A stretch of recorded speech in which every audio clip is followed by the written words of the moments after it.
Good morning, colleagues. Welcome to today's webinar on fostering collaboration between the UK and South Africa. My name is Jamie Arrowsmith. I am Director of Universities UK International, and I will be the chair for today's webinar. I do begin with a slight apology.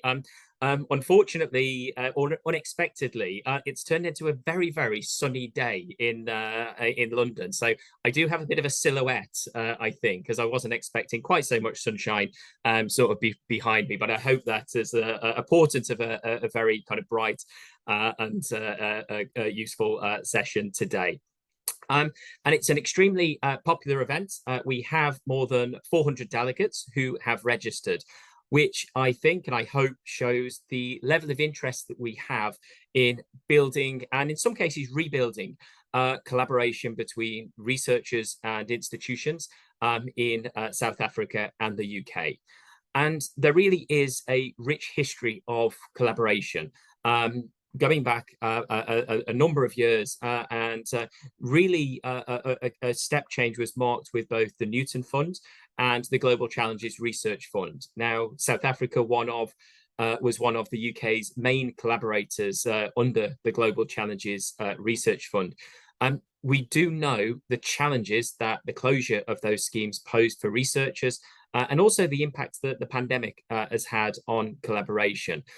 So I'm really, really pleased that UK-South Africa collaboration is the focus of today's session, and that we are already seeing the beginning of new partnerships through the UK's International Science Partnerships Fund. And the fact that those projects span a wide range of institutions and a really broad range of research fields, such as climate change, ocean and marine, gender, health, energy, culture and heritage, and big data. I think that shows that diversity suggests a maturity in the relationship, and one that I hope heralds a huge amount of opportunity for the future. And again, I think the level of interest that we have in today's session signals the energy and enthusiasm that exists for fostering new collaborations and new partnerships between South Africa and the UK. And in that spirit, today's session has been a truly collaborative effort, and it really could not have happened without the close cooperation of teams from Universities UK International and Universities South Africa.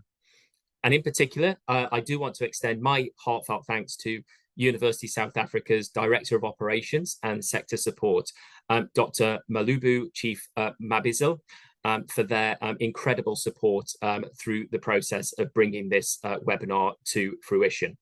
And I would also like to thank UUKi's core funders, whose support isn't only invaluable, but with whom we agree the focus of these bilateral workshops. So a huge thank you to Research England, the Scottish Funding Council, the Higher Education Funding Council for Wales, and the Department for Economy in Northern Ireland.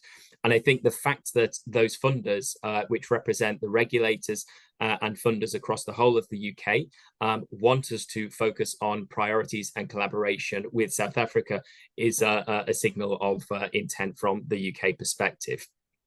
In terms of the format for today, we have a fantastic lineup of speakers who will be providing an overview of funding opportunities that exist to support collaboration, but also examples and case studies of partnerships that are already in operation, so that we can learn from good practice and those examples that are already in operation, and learn from the experiences of those already deeply involved with bilateral collaboration. And the webinar will be split into two parts. The first, we'll see the presentations from invited speakers.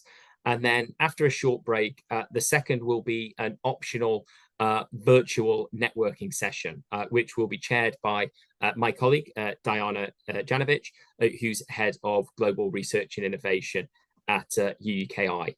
So I would encourage colleagues on the webinar to use the chat function to introduce yourselves, as I can see many are already starting to do, and also to communicate with one another. And also, if there are any questions for our speakers, please do use the questions function, and members of the UUKi team will be flagging these. And so hopefully as the session goes, we'll have time to raise some of the key issues and invite reflections from our speakers. The sessions will be recorded, and the presentations and that recording will be shared by colleagues at UUKi with all of you who've joined us today after the event. So I think there's been some instructions that have already been posted sort of online. I can see. Please do try to keep microphones and cameras off during the presentations. And as I say, please do post in the Q&A function, and we can try and address some of those questions. So there's a packed agenda today. So I think we should begin. But first of all, I'm delighted to hand over to Dr. Matutu, who is the Chief Executive of University South Africa, for their opening remarks.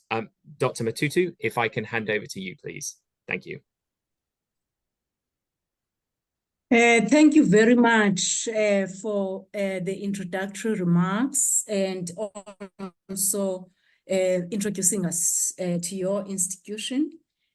The Director of Universities UK International, Jamie Arrowsmith, the Head of Global Research and Innovation Policy, Diana Dranovic, senior leaders of funding agencies within the UK, senior leaders from our funding agency, the National Research Foundation, researchers who are part of our university system in South Africa, researchers who are part of the UK system today.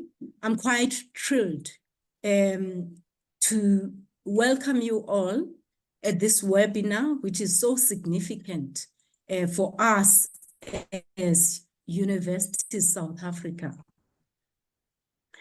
This is an opportunity that we have been looking for, and I would like to thank Diana for organizing it.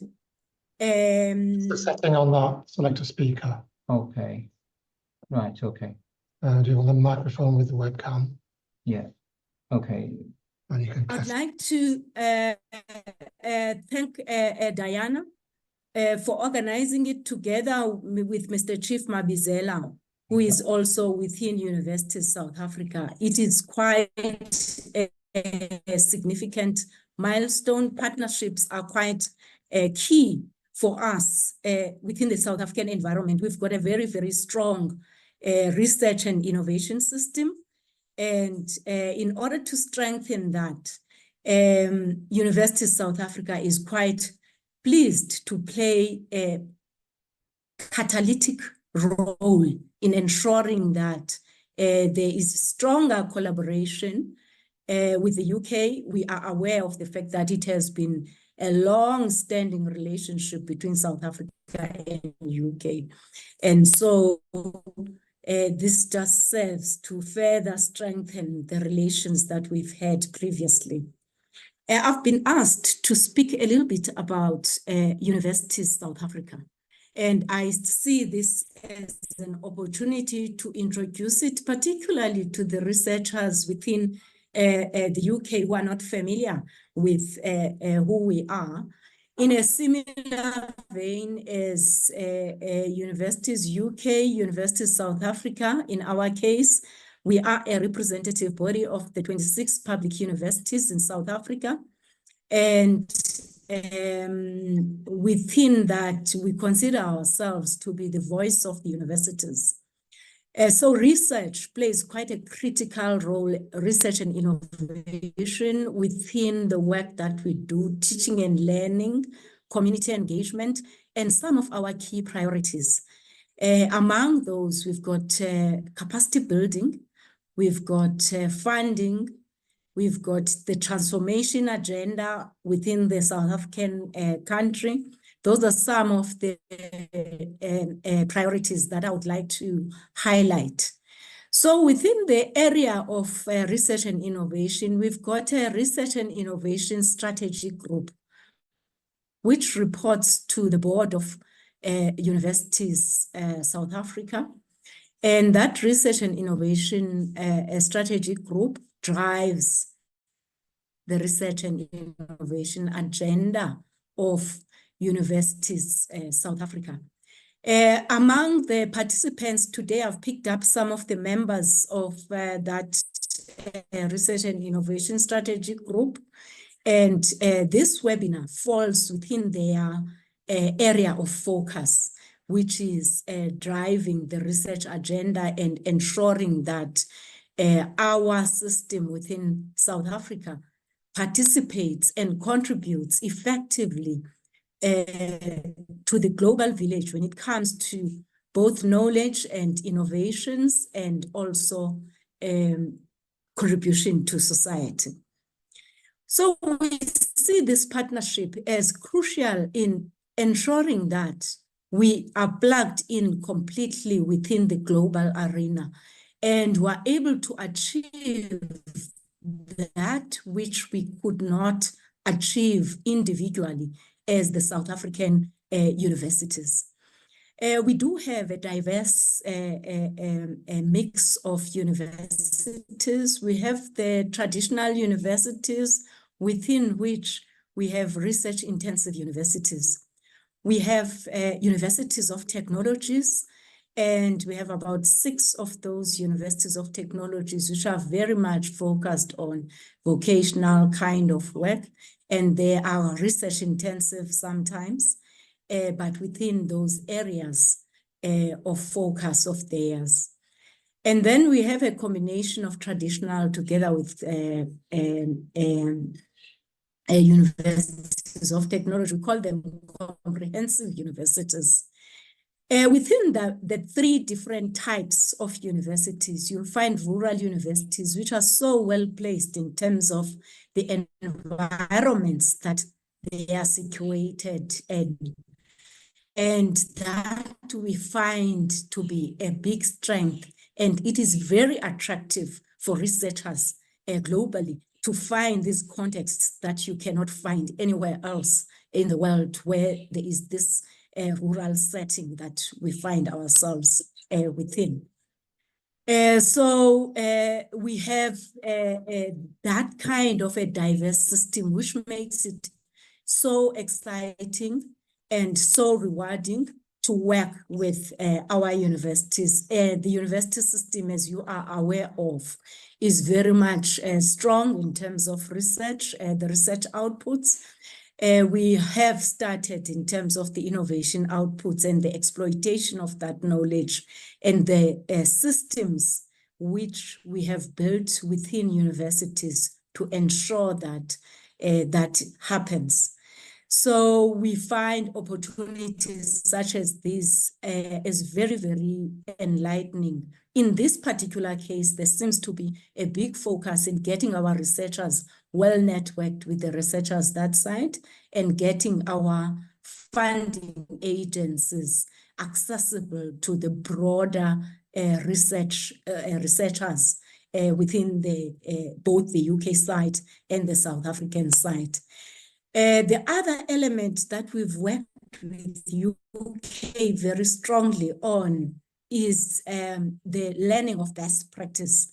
We have partnered in so many ways, particularly with the funding agencies, in order to learn from each other and find ways of enriching each other's systems. So I hope that this webinar will start that process for some of the institutions which are not properly plugged in insofar as the UK is concerned, and those researchers who do not have the kind of collaborations that we are expecting them to have. So on that note, Chair, distinguished guests, and ladies and gentlemen, I would like to consider, or at least to say that we're quite pleased with the event and all the best with the rest of the deliberations. Thank you. Thank you, Dr. Matutu. And I think that was a really insightful overview. And I think we definitely share some of the objectives that you set out there. How we maximize the contribution that research and innovation can make in the service of society, and both nationally but also globally. And that challenge of how we exploit research and research collaborations to create growth and opportunity is certainly a shared ambition and a challenge. And I think that one of the final points you raised there around how do we support those, and particularly, I guess, early career researchers to develop and foster those relationships internationally that will support their research, support their careers, is absolutely sort of a key challenge that we share. I now wanted to just say a few words about Universities UK International. As I'm also the chair, I'll endeavour to keep my remarks sort of fairly brief. But similarly to Universities South Africa, we are part of the National Rectors Conference, so Universities UK. We have 142 members, which covers the whole of the United Kingdom. So our membership is in England, Scotland, Wales, and Northern Ireland. And I've already mentioned our core funders. And because we receive that grant from funders and regulators across the 4 nations of the UK, it really does mean we have a mandate to speak on behalf of the whole of the UK higher education sector when we are engaging globally and internationally. And as an organisation, we look to support all aspects of international collaboration and engagement. And I'll come on to those in a second. But last year, Universities UK, we published our new strategy, and it's a 6-year strategy that goes to 2030. And it has 5 key pillars to that strategy, and I think many of which resonate with what Dr. Matutu set out for University South Africa as well. And so our kind of 5 priorities are that we need to help our universities and support our members to create opportunity to access high quality higher education and teaching and learning. That we will, through developing the skills and knowledge necessary for a modern forward-looking economy, foster economic growth. That we will support and facilitate groundbreaking discoveries in research and innovation, and create that kind of knowledge base that will really help us address the shared global challenges that we all face in the future. And underpinning those priorities is the need for sustainable investment and sustainable funding in higher education and research, which I know is a shared challenge sort of globally, but also ensuring that we build and in some respects rebuild public trust and confidence in universities and in science and research. So they're the sort of the key pillars of Universities UK's long-term strategy. And embedded within each of those is a focus on international. International collaboration and global engagement is integral to every part of that Universities UK strategy. And in the same way that Dr. Matutu outlined, our role as Universities UK International, we seek to be the voice of our members and of UK universities on the international stage. And we do that in the context of, I think, sort of 5 broad policy priorities, which are really around seeking to attract global talent. And for us, that means both international students, but also academic faculty. So being able to attract staff to the UK, to foster transnational education, so to develop UK programs that are delivered overseas, but really with a focus on how they are meeting local needs and local demands as well. This isn't just about growth, it's about sustainable growth and scalable transnational education, which serves the interests of the host communities and helps to address shared global challenges, as well as just extending the provision of UK higher education overseas. We're also really focused on developing international experiences for UK students. I think across pretty much any measure of internationalization, the UK tends to come out looking really, really positive. Apart from the international experience of our own students, very few UK students as a proportion of the total actually go overseas for any part of their studies. So that is something we are really, really focused on.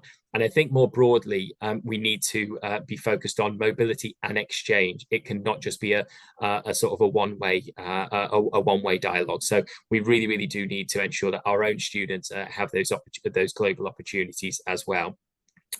We also have a priority around fostering responsible internationalization. I think we would all recognize that geopolitics is really important for international research collaboration. So how we navigate kind of shared challenges and how we support our members to navigate those challenges is a really important feature.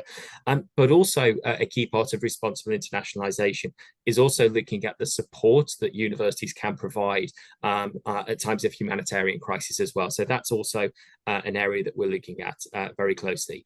And of course, though, the final priority is the most important one for today, and that is really around how do we foster and how do we support universities to foster global research and innovation. And our aim and objective is for the UK to be the partner of choice for international collaborations. And that means we need to be very clear on where we can collaborate, where our strengths are, and also on the funding opportunities that exist to foster sort of those collaborations. And just some sort of outline statistics on why internationalization really, really matters to the UK. We often talk about having a world-leading sector, a world-leading university community here in the UK. And I think that's true.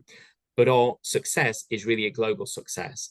Around about 1 in 8 of all of our students are from outside of the UK, but at the postgraduate level, that's almost half. So that really means that the talent pipeline on which a lot of our success and quality is built is really global. And I think that's really, really important. And I mentioned transnational education earlier. So we host around, there are around about 2.5 million students in UK higher education. But we also have around over 550,000 UK students are studying on UK programs overseas and in over 200 countries and territories as well. So there's a huge global reach there and sort of a huge number of teaching partnerships, which provide an opportunity and a route into sort of research collaborations as well. And in terms of international collaboration, I think this is where the global reach and focus and priority of the UK higher education sector is most clear. So around about 2/3 of all the UK's research outputs are produced in collaboration with an international co-author. And I think we've seen this trend globally. This isn't just a UK trend, this is a global trend, that high quality, high impact research is driven by international collaboration.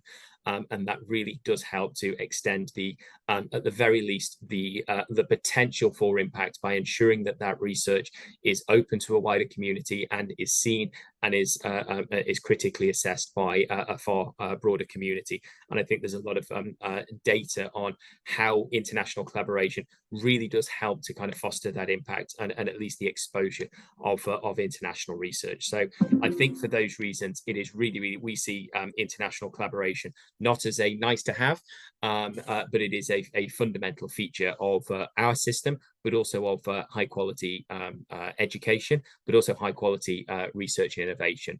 Global collaboration has to lie at the heart of that. I think the final couple of points I'll say about the UK sector. We are, as Universities UK International, a delivery partner and very pleased to be a delivery partner for the UK government's International Science Partnership Fund. And I'm sure we'll hear a little bit more about that later. And our work on global research and innovation is led by Dr. Diana Janovic, who many of you will already know. But Diana is our head of global research and innovation. And as I mentioned earlier, she will be chairing the second part of the workshop, where we have the virtual sort of roundtable for institutions to meet each other. And I think that the sort of the final thing that I will say about our work, we convene as Universities UK International a wide number of networks, but I think a really important one to highlight here is our Global Research and Innovation Network. The Global Research and Innovation Network brings together representatives from research offices, directors of research, and all those involved with fostering international collaborations from every single university in our membership. So over 140 universities, and we have over 400 members on that network. It meets very regularly. I know that many of the UK delegates on today's call will be a part of that network. But what it really is, it's a great way of sharing and disseminating information about collaborative opportunities throughout the whole of the UK sector. So we are, as Universities UK, a resource. We're there to be used by our members, but also by international partners as well, so that we can help to foster those collaborations. So please do bear that network in mind. If you have any ideas, any funding opportunities that you would like us to disseminate, we can do that through our Global Research and Innovation Network. I will sort of stop there. I can see that there's a huge amount of action in the chat function. So as I say, please do use that to introduce yourselves to one another. I'm also aware that I don't think the separate questions function is working. So if you do have any questions for any of our speakers, please do put them in the chat function, and my team will pick those up and bring those to my sort of attention. So I will stop there. And so thank you again, Dr. Matutu, for the excellent oversight, overview of University South Africa, and to colleagues at UUKi International and USAf for bringing this collaboration together. But I will now turn to our first speakers, who will provide an update on UK funding opportunities. We're joined today by Baljinder Baines from UK Research and Innovation, and Jonathan Underwood from the Wellcome Trust. So hopefully they will give us about 10 minutes each on the funding opportunities, and then we'll have a short time for questions. So Baljinder, I'll hand over to you. Thank you. Thanks. Thank you, everybody. Thanks. Good morning, everybody. And I guess I really just want to start off with saying thank you to UUKi for inviting UKi along to be able to kind of speak with you all and also listen in. So yeah, my name is Baljinder Baines, and I'm going to be kind of giving you a bit of background on UK research and innovation. So perhaps we can move on to the next slide. So for those of you that perhaps aren't so familiar with UKi UK Research and Innovation, we are the largest public funder of research and innovation in the UK. And as part of UKi, we bring together our 9 constituent councils. Between these councils, we cover all sectors and disciplines and remit areas of research and innovation in the UK. We're a non-departmental public body, which basically means we're not a government department, but we are sponsored through the Department of Science, Innovation and Technology. Moving on to the next slide, please. So this slide, I won't spend too much time on it, but it does give you hopefully a bit of a flavour for the wider UK research and innovation funding landscape and where we sit and where perhaps some of the other funders sit as well. So you can see the top bar, which are the kind of government departments, and then the red portions are UKRI and their 9 constituent councils. Also importantly, to the right of that, we have our national academies, which are also a very important part of the UK funding landscape and separate to UKRI. Moving on to the next slide, just to give you a little bit of information, and then the next slide again about UKRI, our strategy. So in 2022, UKRI published its 5-year strategy, Transforming Tomorrow Together. And this sets out our long-term high-level priorities for how we will deliver our vision. And the vision being for an outstanding research and innovation system in the UK that provides everyone with the opportunity to contribute and to benefit, enriching lives locally, nationally, and globally. Following the UKRI strategy, we also published a UKRI International Strategic Framework in 2022. And the framework describes how we will meet UK's overall ambition for international research and innovation. It places our international work at the heart of UKRI's operations and really seeks to convey the importance of international collaboration to our stakeholders. Both strategies, the UKRI strategy and its international strategic framework, are underpinned by 4 principles. Those are outlined to the right of the slide, and these principles for change, we embed across all our work, and these being diversity, connectivity, resilience, and engagement. And the principles are complemented by our 6 strategic objectives, which outline how UKi will look to deliver on its ambition. If we move on to the next slide, please. Of the 6 objectives, I think really I want to draw some attention to objective 5, which is perhaps the most relevant to the international audience. And this is about targeting global and national challenges, creating and exploiting tomorrow's technologies, and building a high growth business sector of the future. And I also just want to draw your attention to the top portion of this slide, where we outline our UKi 5 strategic themes that hopefully span the whole of the discipline areas. And these strategic themes around building a green future, securing better health, aging and well-being, tackling infections, building a secure and resilient world, and creating opportunities and improving outcomes.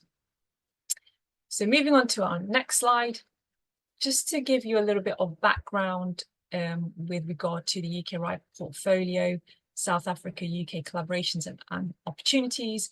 The next slide really just outlines a bit of a snapshot of what we have done to date. So between 2015 and 2023, UKi has funded over 380 projects involving collaborations between the UK researcher and partners in South Africa.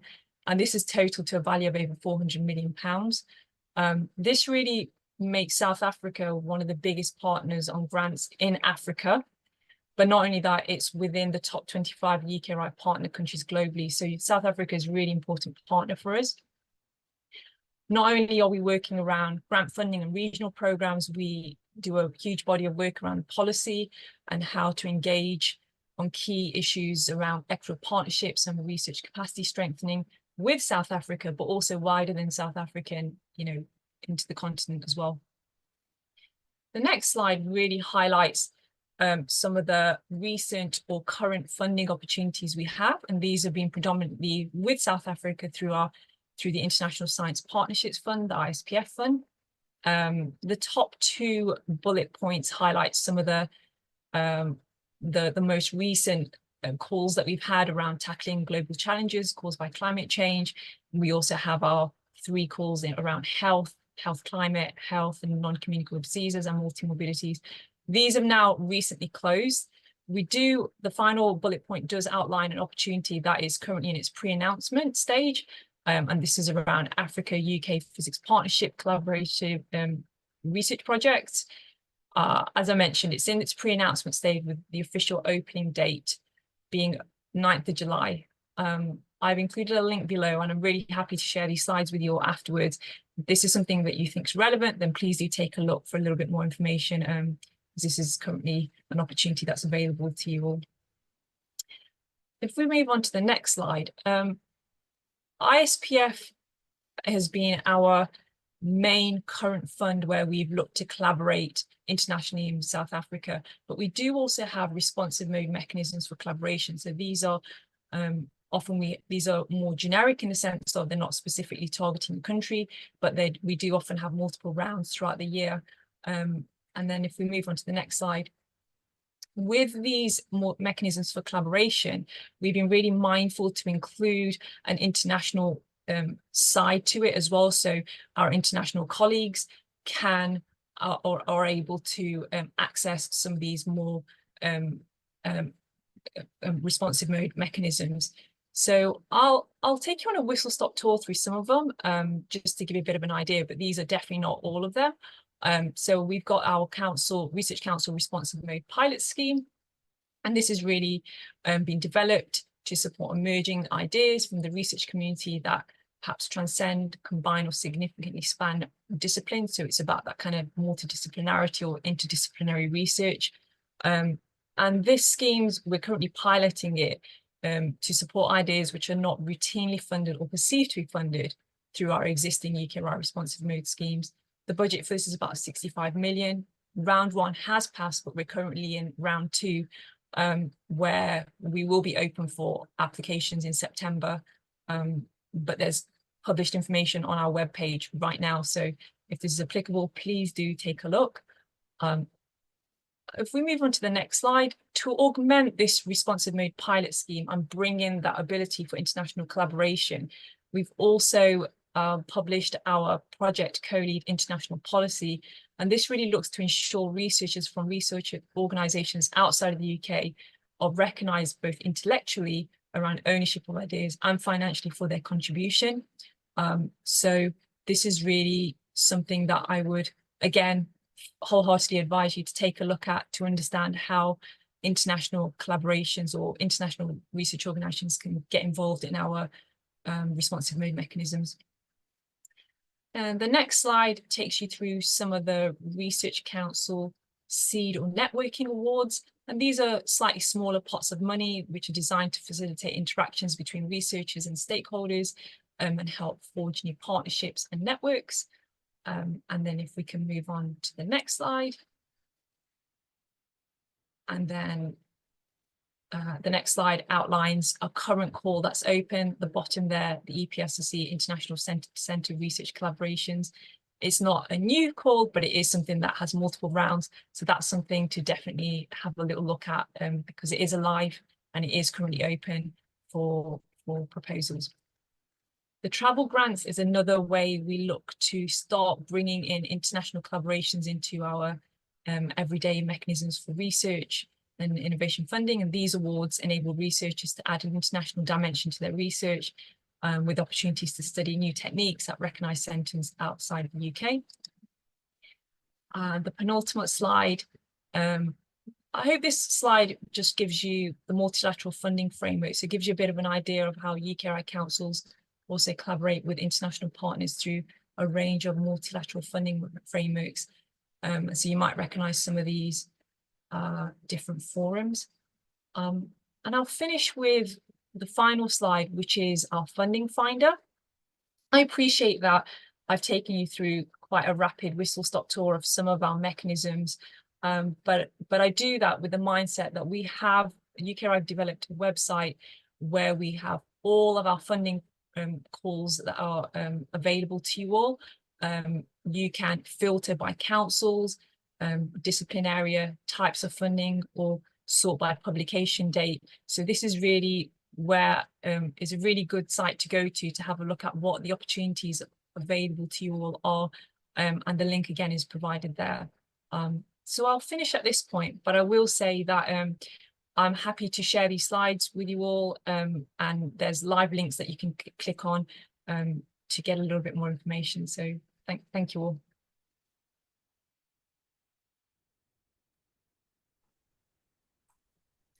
No, thank you, Baljinder. And I think really interesting to see that South Africa is not only an important partner for the UK from the African continent, but actually in a global context as well, in the sort of the top 25. And I think that's a really, really useful overview of the response mode funds. And I do think that international co-lead is really great to see. And I'm sure colleagues may have some questions about that as we move to the Q&A. But before we go to that, I think I invite Jonathan to give his presentation first, and then we'll come to questions collectively. So Jonathan, thank you for joining us from Wellcome Trust, and I'll hand over to you. Thank you, Jamie, and thank you, Baljinder, for that. As ever with these webinars, I find that I'm learning far more than I will be contributing. But let me take 10 minutes to tell you a little bit about Wellcome or deepen your knowledge if you're already familiar with us. So I'm the lead for the major international programs team at Wellcome. Wellcome is a health funder based in London, which funds research predominantly in the UK and Ireland, but also extensively in Africa, South and Southeast Asia and beyond, all under 4 areas of strategic focus, which are discovery research, infectious disease, mental health, and climate and health. The major international programs team where I sit works alongside colleagues focused on the translation of research into health impact, and alongside teams who work on data for science and health, and importantly on creating supportive, enabling and inclusive research environments. We're driven by principles of equity, diversity and inclusion under Wellcome's overarching mission, which you can see on the screen now. Wellcome supports science to solve the urgent health challenges facing everyone. Next slide, please. So in the major international programs team, we contribute to those goals that I've just listed through engaged partnerships with 7 institutions in Africa and South and Southeast Asia, to which we provided core infrastructure funding over long periods of time. I'll say a bit more about those in a moment, but I wanted to put this slide up first to just give you a sense of the scale of Wellcome's funding. So essentially, you can see an upward trend here with a commitment that we have over the next 10 years to spend £16 billion. And in 2023, you'll see that we're on target. We spent 1.7 billion. Next slide, please. To break that funding down, and apologies for the ... there on the screen, this shows you the proportions of funding in those different areas of focus that I mentioned. So discovery research, we actually have 3.8 billion. Infectious disease, 896 million, and then 2 smaller proportions of funding for mental health and climate health. To some extent, this reflects the fact that historically Wellcome has focused on discovery research, and that remains a central pillar of what we fund. Our mission under discovery research is to generate new knowledge that could transform health in ways that we can't always anticipate today. And we fund researchers across fields, disciplines, and career stages, all fields, disciplines, and career stages. And we're aiming to change the way that research is done through improved tools, technology, and again, coming back to that point I made earlier, importantly, through changing the culture of research. In infectious disease, again, a long-standing area of focus for Wellcome. Our vision is a world in which there is a reduced risk and impact of escalating infectious disease. And we support people that increase our understanding of the sources of infectious disease and the factors that drive disease escalation. In mental health, our mission is to enable a step change in early intervention for anxiety, depression, and psychosis. And we do this through fostering collaboration that will lead to new ways to intervene in those areas. And finally, in climate and health, I'm pleased to see that there's an overlap here with the ISPF focuses. We are funding a transformation in the scale of research into the impacts of climate change on human health and using the evidence that is generated to advocate for change. Next slide, please. This now takes that same pie chart and rather than monetary values shows you the number of awards. The thing to note on this slide is that the blue portion of the pie is bigger. That's discovery research. And that reflects the fact that we make proportionately smaller but more numerous numbers of awards through our discovery research schemes. These are essentially targeted at early, mid, and established health researchers. And we do it through predominantly open calls several times a year, which are open to anybody who is based in a UK or an Irish university or in a low and middle income country. So that would include South Africa. Next slide, please. This captures how we disperse our funds and I hope demonstrates that while we're based in the UK, we really see ourselves as a global funder. The darker the blue on the map, the more resource goes to that setting. And if I can draw your attention to the darkest blue box on the left-hand side, I'll now go on to say a little bit about how we spend in ways that see and foster collaboration between the UK and institutions in lower resource settings. Next slide, please. We're now coming closer to my area of work, which is within the major international programs team, our support for institutions that in many cases we have funded for over 40 years, recognizing some of the comments made earlier about the importance and the difference of long-term funding in order to enable a step change in research, whatever the field. So these are 5 institutions, all of which deliver research across the globe.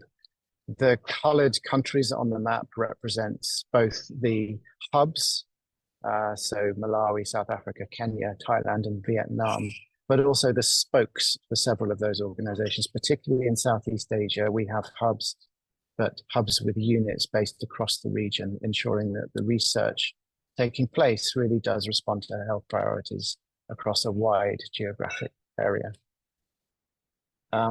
Each has an intermediary UK university, and that is where the principles around partnerships come into play.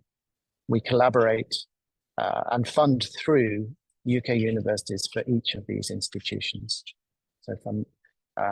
So to run through it, for Malawi, it's the Liverpool School of Tropical Medicine. For South Africa, it's University College London. And then for the three in Kenya, Thailand, and Vietnam, our partner is Oxford University. I'll just say, if you could move to the next slide, a little bit more about the South Africa-based institution that we support. I'm not going to read everything on this slide. I'm very happy for these to be shared later. But again, if I could just draw your attention to the bottom left-hand side of this slide. The importance here is that RE sets its own strategy. So this is an institution based in KwaZulu-Natal in partnership with the University of KwaZulu-Natal and with UCL, but that has its own board and to which it is accountable in defining a strategy that meets the needs of that region and of South Africa more widely. We recognize that sitting here in London, we are not best placed to be defining the strategies of these organizations, and we value hugely the expertise and the leadership of that institution in defining its own direction. So our position as Wellcome, when we fund internationally, is that we need to be doing so in ways that respond to regional needs. Next slide, please. And a bit of a gear change here to tell you quickly in the last few minutes about a couple of other initiatives that the major international programs team at Wellcome support. Both of these examples are institutions that make decisions on funding and that we provide resources to in order for them to do that. The first of them is the India Alliance, and that sees us collaborating with the Indian government, who, as the top left of this slide shows, actually provides 2/3 of the funding, which is then dispersed in similar ways to the ways in which Wellcome funds its discovery research portfolio. And then finally, if you could move to the last slide, there is a similar project that we run through the Science for Africa Foundation. SFA is based in Kenya, and through that organization, it makes decisions on consortia who are delivering research, again, meeting the needs identified in the regions where the lead institutions for each of 14 different consortia are based. The interesting thing to note for this audience is that across the 14 consortia, there are 4 that are based in South Africa. 2 focused on climate change, both based at UCT. 1 looking at HIV and TB, which is based in KwaZulu-Natal. And then a final one, which is based on supporting both supporting researchers working on biostatistics, and that's based at WITS. So already deep engagement across South Africa, but to conclude, I'm looking forward to the rest of this seminar where I can learn more about other opportunities Wellcome might have to engage with you. Thank you. No, thank you, Jonathan. And yeah, I think that ambition that you've set out from Wellcome is just hugely impressive, and the progress towards that in terms of the sort of volume of funding. But also, I think fantastic to see the range of partnerships and that kind of focus on actually working with the actual partner countries to help kind of set the strategic direction as well. And I'll maybe sort of come on to that as a sort of question in a second. But we do have a few minutes for questions. So again, I'll just sort of remind colleagues, do put any questions sort of in the chat. But first, Baljinder, I just wanted to ask if you could say maybe a little more about the international co-lead policy. How would colleagues, I think you said it applies to most calls, but how would colleagues know which calls are eligible? And is there any kind of advice to delegates on how you go about an application through that part of the scheme? Yeah, sure. Thanks, Jamie. So what I will say that the policy, it's not a separate funding scheme, and so it doesn't require any additional forms or, kind of reviewing to take place. But it allows for researchers of any country to be included on applications. This will be for responsive mode schemes and also, specific schemes that councils are running. And it will say in the core guidance, so it will clearly outline in the core guidance that the policy is applicable. And so there will be clear directions. I think because there won't be additional requirements on forms, the policy is just kind of default used. What will be required is information around why that co-lead is an important part, an integral part of the proposal. But I don't think that's any different to co-leads being added on from the UK either. So the process should be quite simple in the sense of we're just going off the back of previous processes we've used. I hope that provides a little bit more information and perhaps a bit of reassurance about what we're doing with this one. No, thank you. And I think we were certainly delighted to see the policy from Universities UK. And I think it does represent a kind of genuinely sort of bottom-up approach that kind of researchers can identify potentially their colleagues, the people that are working on, that they're aware. And I think having that ability to bring them into collaborations, as you say, as you would any kind of UK partner as well, as I think a really, really innovative and fantastic development. I think there'll be lots of interest in, so thank you for that.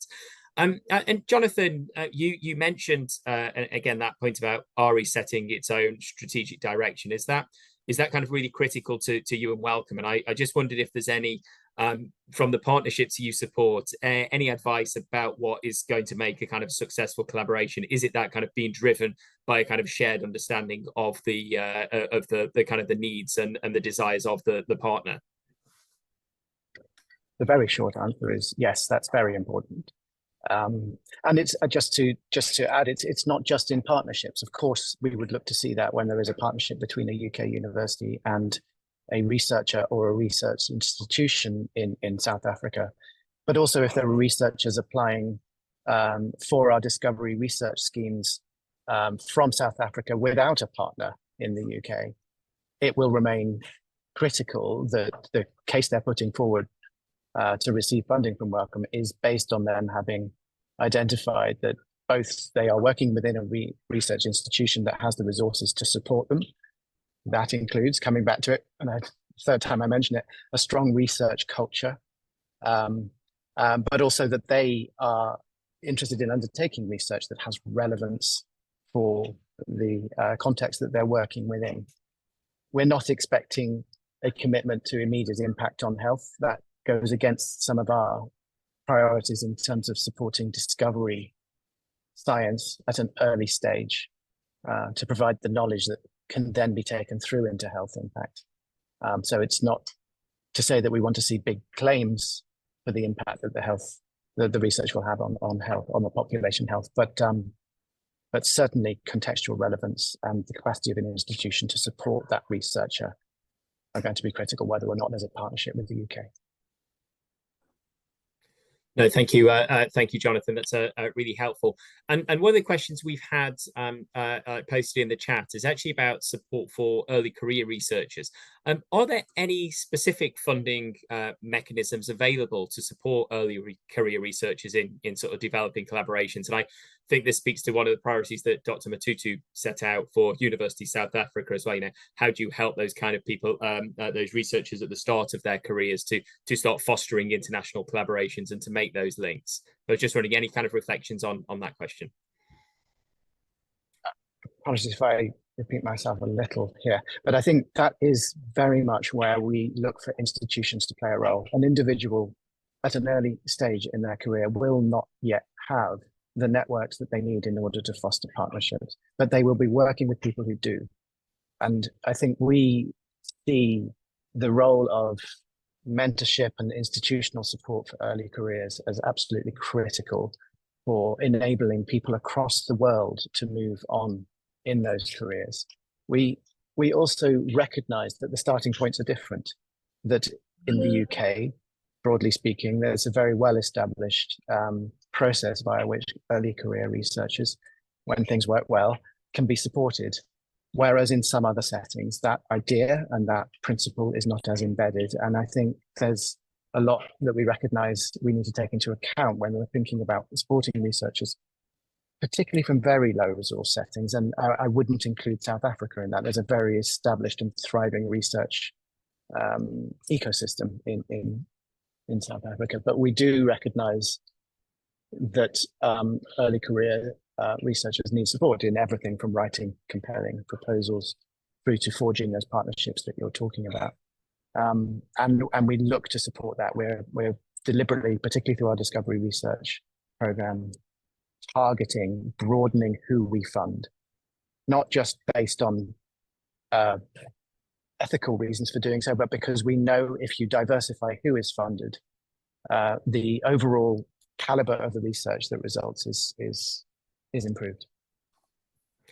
No, thank you, Jonathan. Really, the peer support from institutions as well. And Baljinder, was there anything you wanted to add to that as well? Yeah, thanks, Jamie. So we do, and I completely echo Jonathan's points there around the importance of considering early career researchers. And we do run a number of grants, collaboration grants for early career researchers and fellowship schemes. And these are really here to support researchers at key transition points in their careers and help researchers develop skills and knowledge, and also strengthen the scientific community and their kind of networking kind of ecosystem. So again, I would wholeheartedly point you to the funding finder to get a little bit of information on that, but there are schemes available. So yeah. That's great, thank you. And I want to keep us to time. There was just one sort of other question around synchronizing calls across different systems. I know this is a very, very difficult thing, but any sort of brief comments on that at all? I think the question was that different deadlines can cause challenges.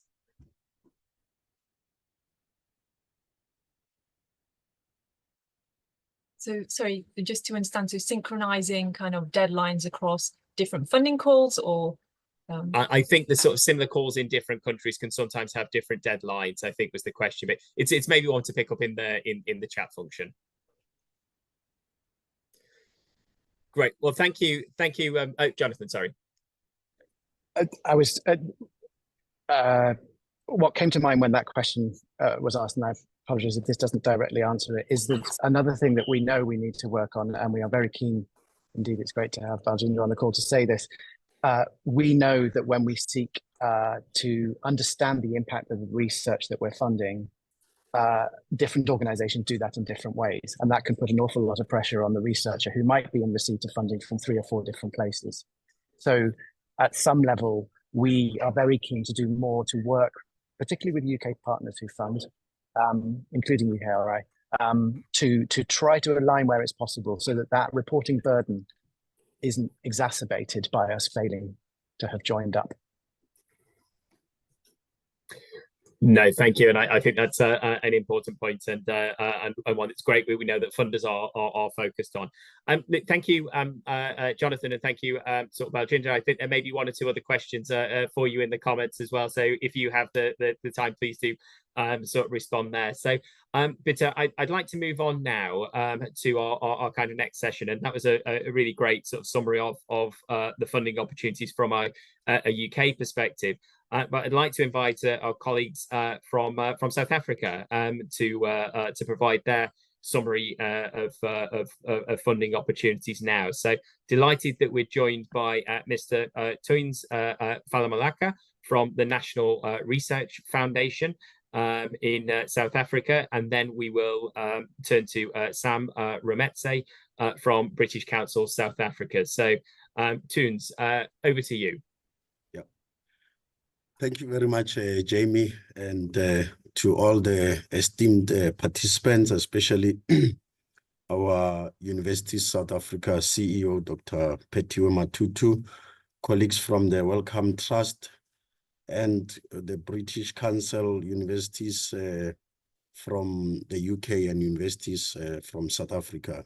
Thank you very much for the opportunity to be part of this seminar.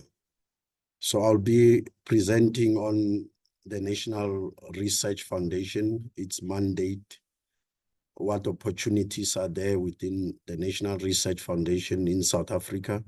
And I quickly wish to say that the National Research Foundation works very closely with the Department of Science and Innovation, as well as the Department of Higher Education and Training, represented here by Mr. Chief Mabitsela.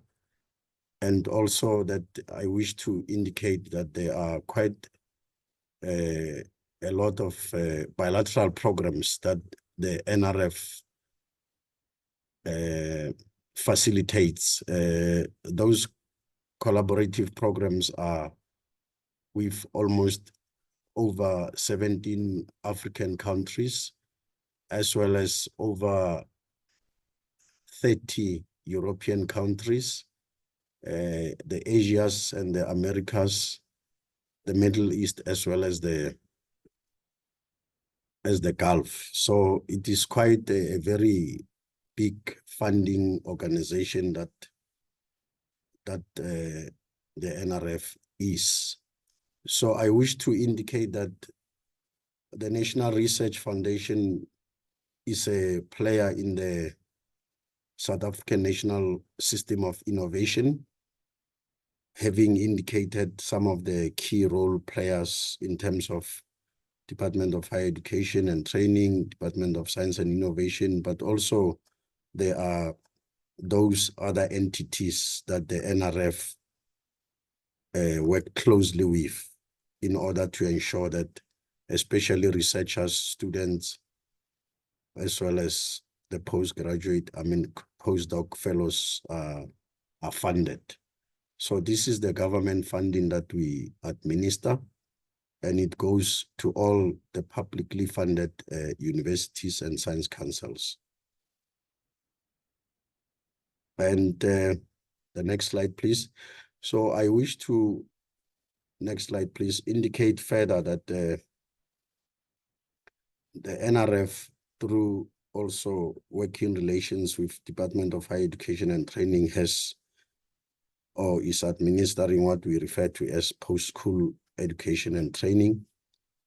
And this goes to the 26 public funded universities, as I have alluded to, which Dr. Petiwe Matutu mentioned and which her organization oversees.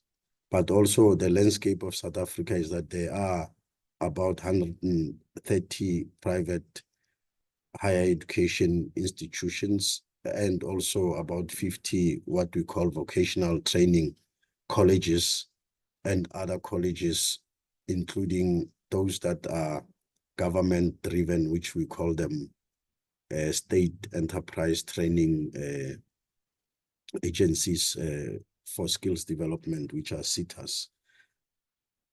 Next slide, please. Next slide, Jimmy. Okay, thank you very much. I wish to quickly point out to what the mandate of the National Research Foundation is, that the NRF is there to support, promote, as well as advance research and especially human capacity development. I mentioned postgraduate students, postdoctoral fellows, which comes forming part of the HCD in our regard. And also, I wish to emphasize that South Africa's transformation agenda says that we should prioritize especially female students, female researchers, and also these should be those that are coming from those historically disadvantaged backgrounds. But also the mandate continues to be that of supporting and maintaining national research facilities and ensuring that there's public awareness of an engagement with science and also promotion and the development of national system of innovation. Next slide, please. And further to the mandate of the NRF, the areas that inform the mandate are, for example, that the NRF is there to advance knowledge through the support of research and also providing an equipment. There's a funding program at the NRF that funds scientific equipment up to anything 10 million rand. And also NRF is mandated to transform the lives of the people of the Republic of South Africa, especially ensuring that the emerging researchers are supported. There was a question earlier about early career researchers. So the NRF looks mainly after such, not only emerging, but also established researchers, postdoc fellows, and postgraduate students. And by doing this, NRF has to ensure that the South African nation is inspired by science, ensure through communication of science, awareness of science, and also giving education throughout the country.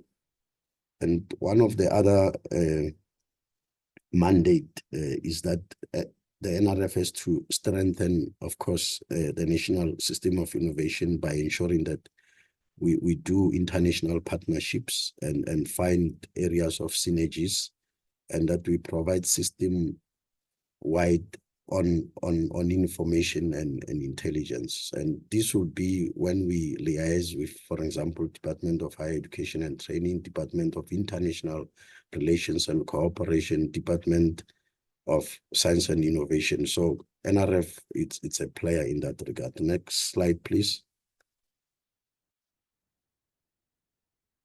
Now, I've alluded to the human capacity development earlier on as one of the NRF's mandates, that as you may see, that we ensure that through the next generation researchers and emerging researchers, established researchers, as well as strategic investments, there are quite a number of instruments that are aimed at ensuring that all these levels are catered for, so that our human capacity development pipeline is enriched. Next slide, please.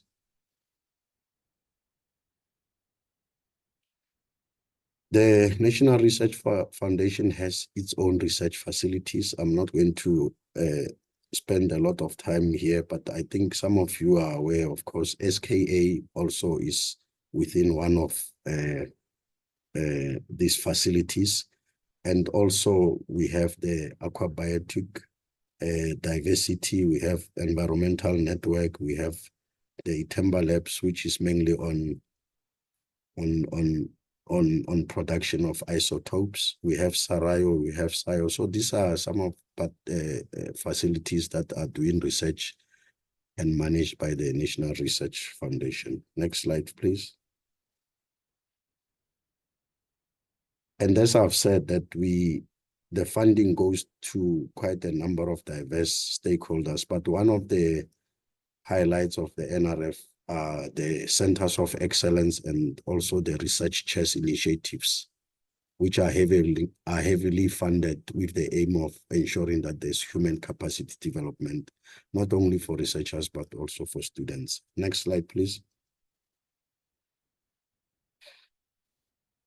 So NRF's funding goes to quite a number of funding, or thematic areas. As you may see, the percentages according to thematic areas, but including human and social sciences. So the NRF, it's a funding agency on behalf of government to ensure that all scientific thematic areas are catered for. Next slide, please, as I'm about to conclude.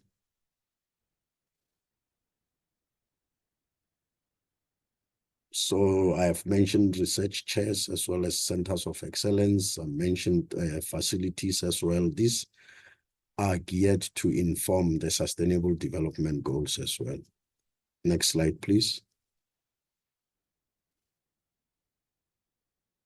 As you can see that the NRF has its own networks and partnerships And I have mentioned in the chat already that there will be a Science Forum South Africa in December, where most of these partners participate. And also one of the other examples of universities networks is the South Africa Sweden Universities Forum, as well as South Africa Japan Universities Forum. We are working on establishing South Africa Canada Universities Forum. So I'm already thinking that there may be South Africa UK Universities Forum. So we are open to such discussions. Next slide, please.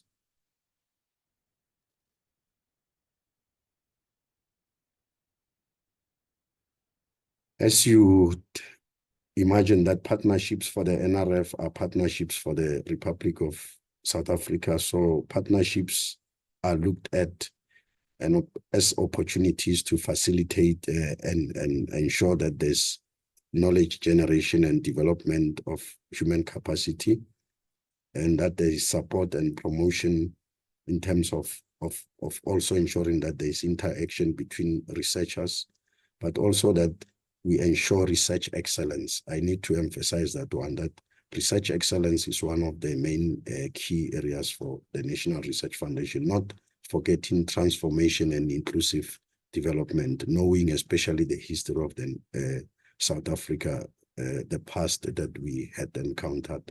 Next slide, please.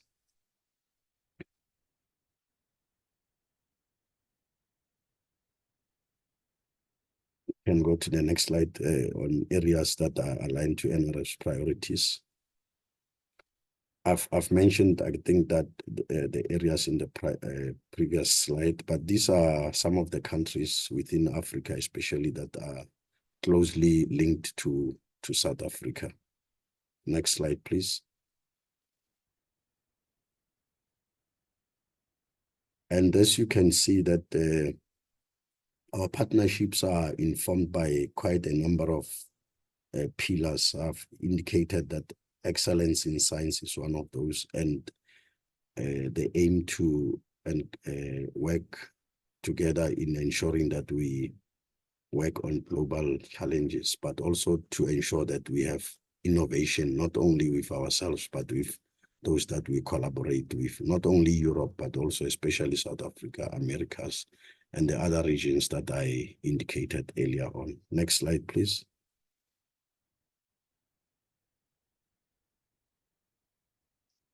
So we also do industry partnership because we realize that it's important to leverage more funds, but not only funds, but also expertise, knowledge, and resources, so that the industry or commercial partnership is quite very important for the NRF. Next slide, please.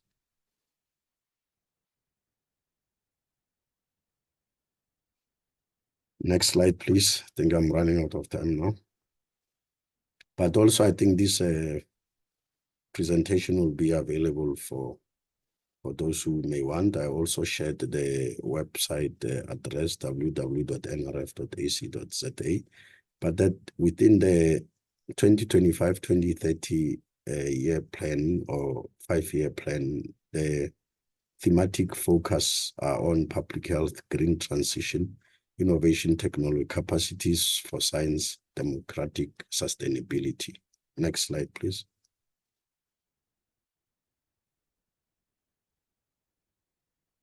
And that the NRF is there to support investing networks. I gave examples of some of those.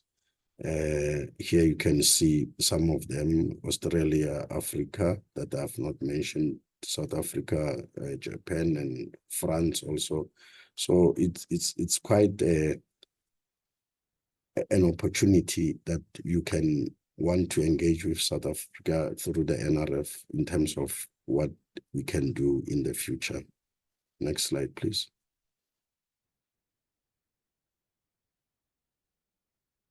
Okay, I'm done. And I've taken a bit of your time though, but thank you very much. And should there be some questions, of course, you can follow up through email and or other means.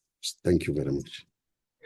No, thank you, Toons, and no, it's a really sort of comprehensive sort of overview, and I think that mandate you set out up from that the NRF has to advance knowledge, transform lives, and inspire a nation. It's just a sort of fantastically positive and ambitious strategy, but underpinned by that kind of those really impressive sort of international facilities and also the partnership strategy that you set out. So again, I'll ask colleagues if you do have any questions, please do post them in the chat, and if we hopefully we have 1 or 2 minutes at the end of this session, but if not, we can continue the conversation in the chat as well.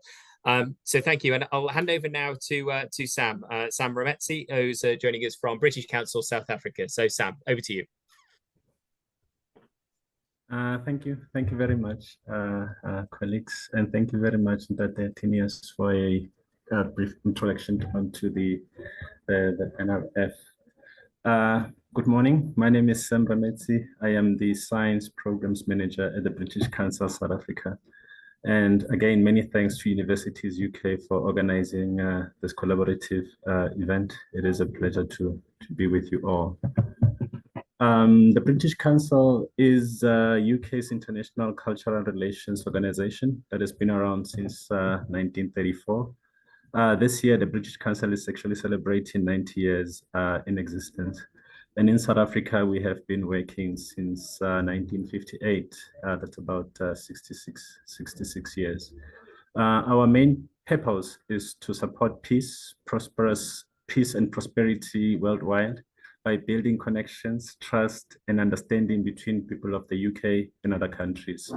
And one of our charitable purposes is to encourage cultural, scientific, technological, and other educational cooperation between the United Kingdom and other countries. Apologies for the background noise. There's some construction happening in the building. Within sub-Saharan Africa, next slide, please.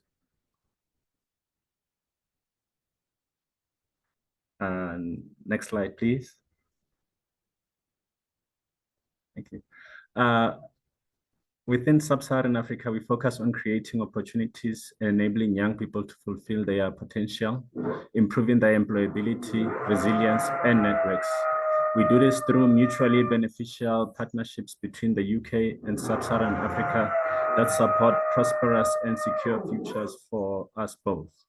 We continue to enable connections, exchange, and opportunities with a particular focus on contributing to greater inclusion in African societies, contributing to economic development, innovation, and employability in sub-Saharan Africa and the UK.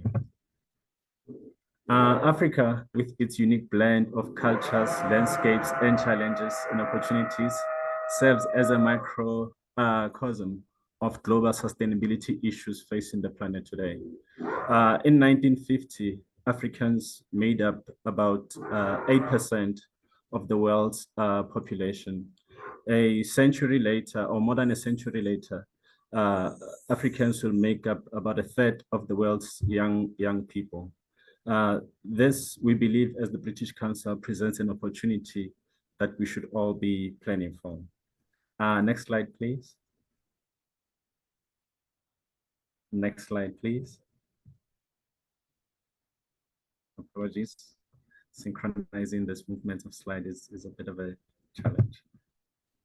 As previous speakers have highlighted, the Department of Science and Innovation of the UK, through the International Science Partnerships Fund, aims to support strategic research partnerships between the UK and other countries.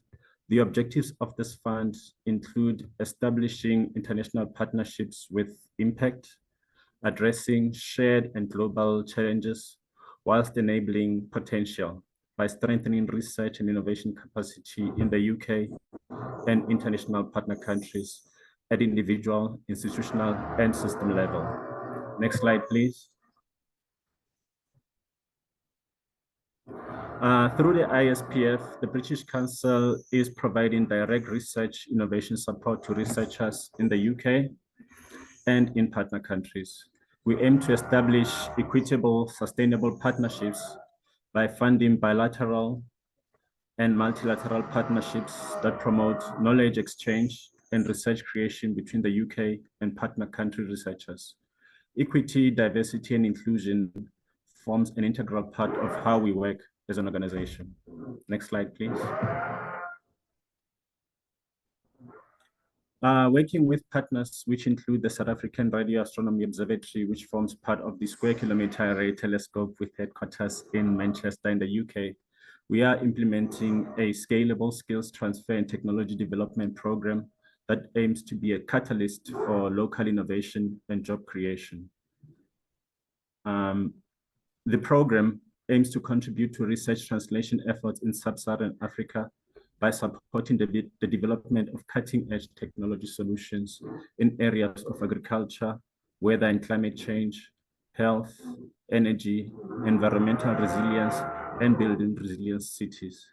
Unfortunately, calls for participation in this particular program closed on the 19th of June, but you can keep an eye on our website for any developments that may arise. Next slide, please. Another program that we are supporting is the University Staff Doctoral Program, which is an initiative of the Department of Higher Education and Training of South Africa. It is being implemented in 26 universities across the country.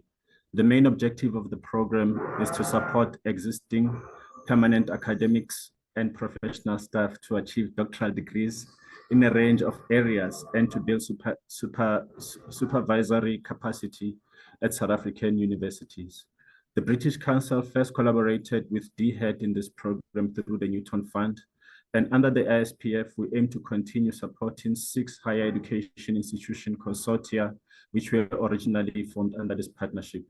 Each consortia is comprised of 2 South African universities, one of which is supposed to be an HDI, historically disadvantaged institution, and another one is a UK university. Next slide, please.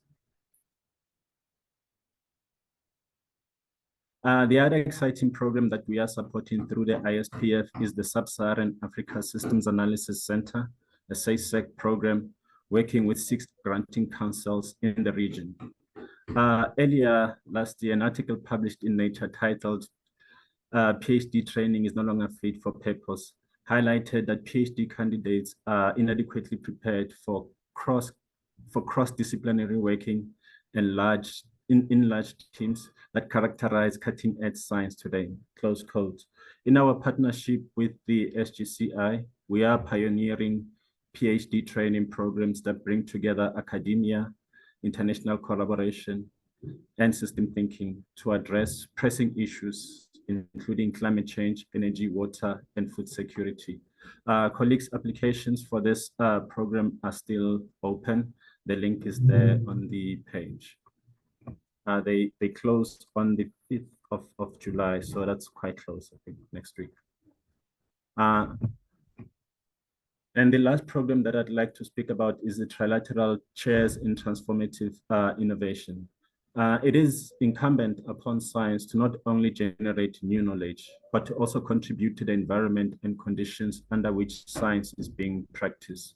Working with the National Research Foundation's Trilateral Chairs on Sustainable Transformation, we are implementing a project that aims to unravel the intricate web of policies, regulations, and decision-making processes needed to ensure strategic deployment of investment in water, energy, and food nexus. We will soon be launching calls for participation under this program.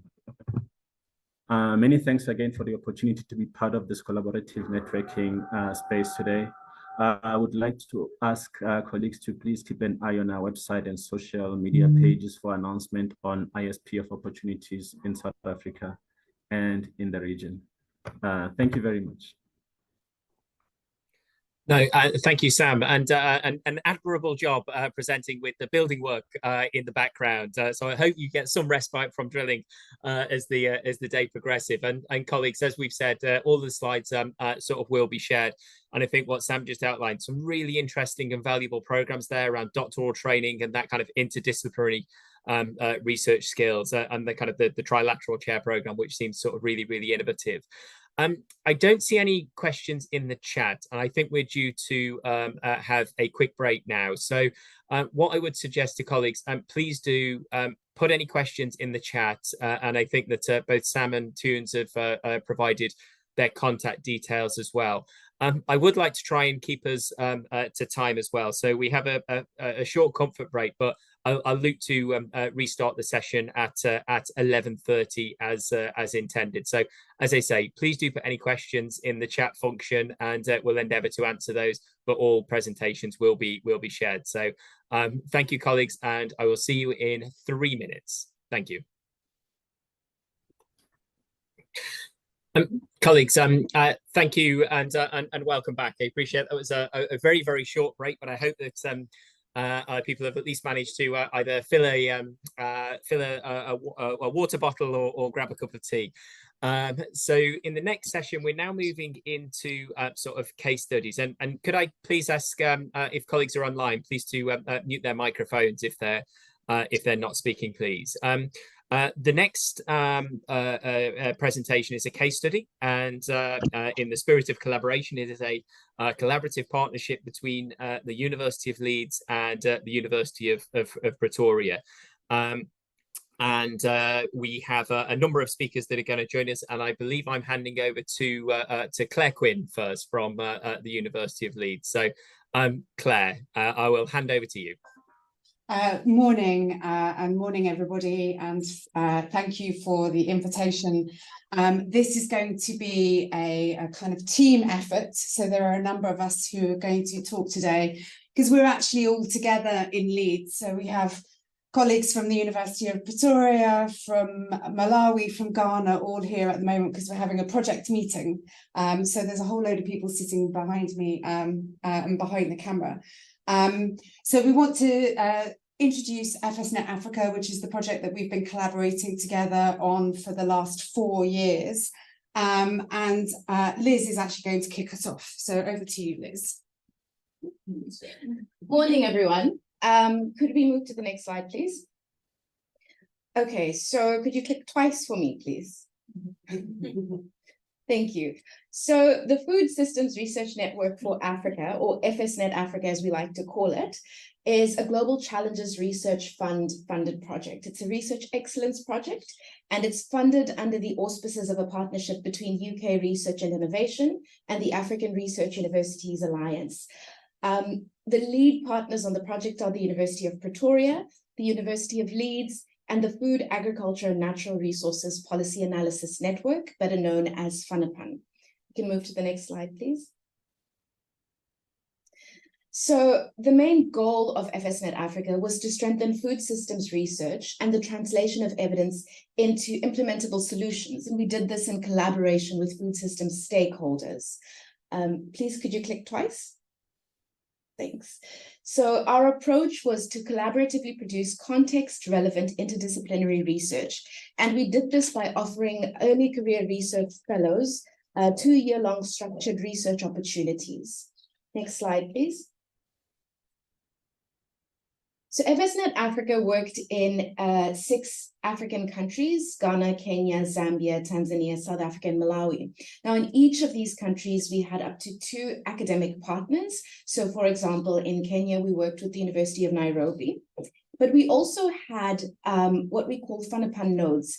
And these were really our linkages to connect with food system stakeholders in each of these countries. Next slide, please. So the model or the mode in which we worked is that we had research triads. So at the heart of the research was the fellow, and they really coordinated and drove the research direction.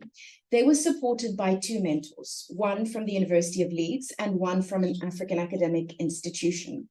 But each of these research teams was also supported by a UP researcher who we called the UP host. Now, these formed interdisciplinary research teams, and it allowed for networking across disciplines, across career phases, intra-Africa networking, as well as international networking. And an important feature of FSNet Africa was the way in which we collaborated with stakeholders from inception of the research idea through to design, implementation, as well as dissemination of research findings. And our fellows will share a little bit more about that when they come up to speak, but I'll hand over to Claire.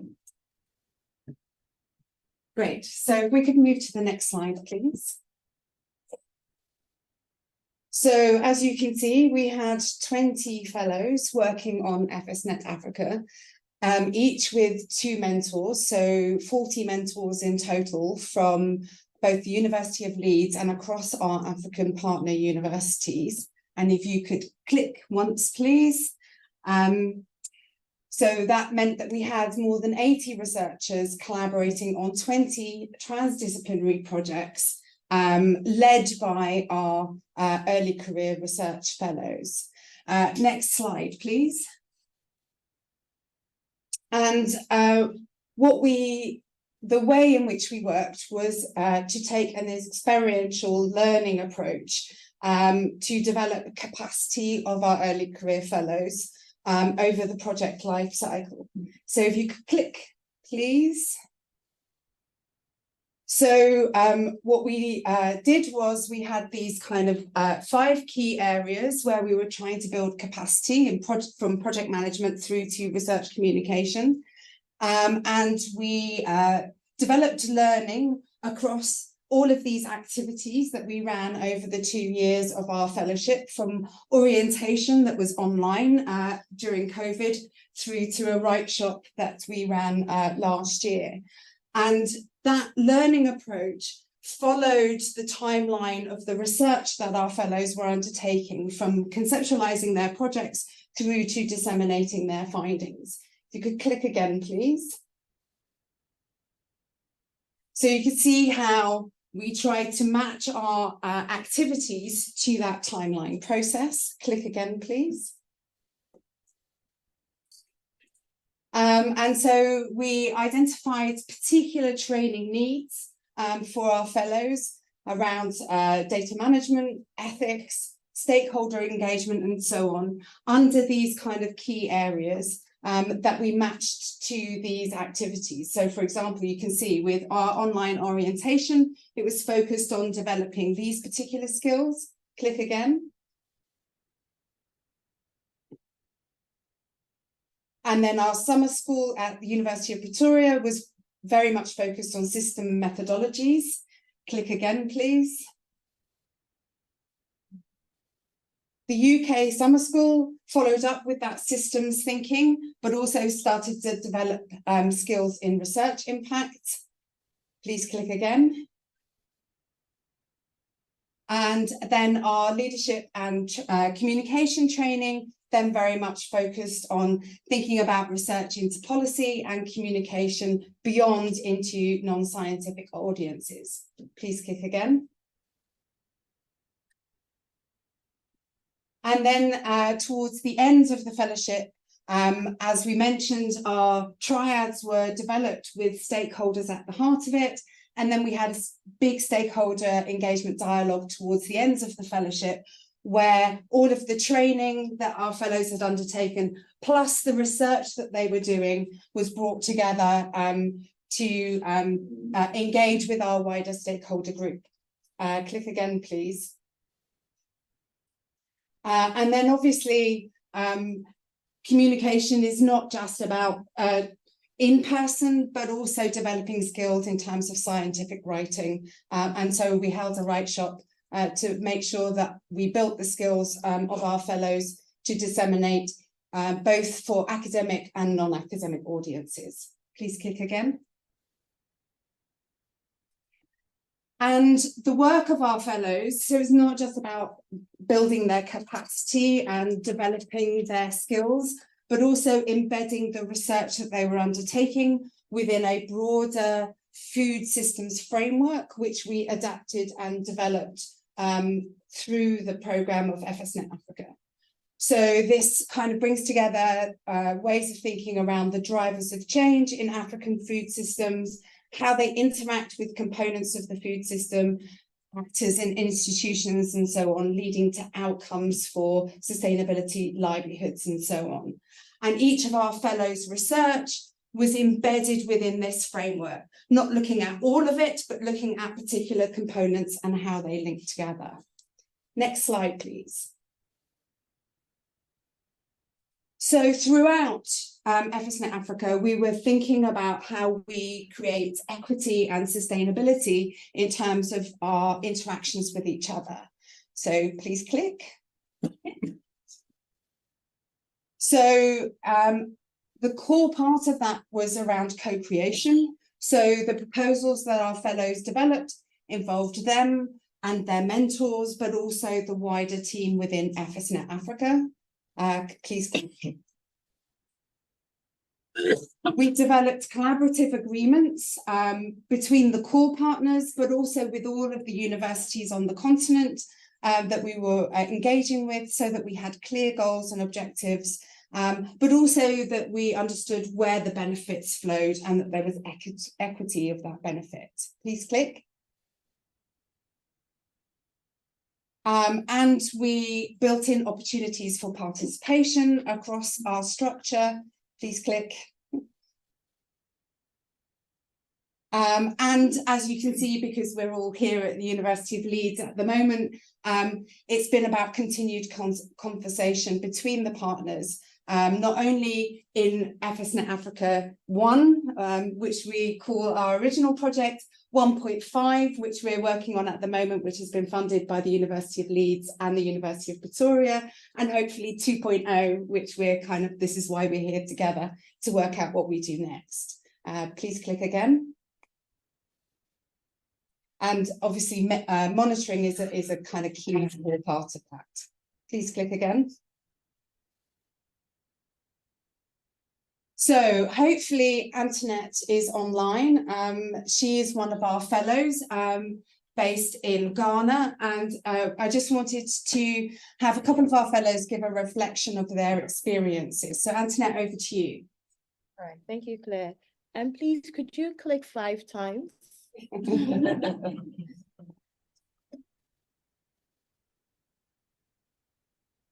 Yeah, there we go. Thank you.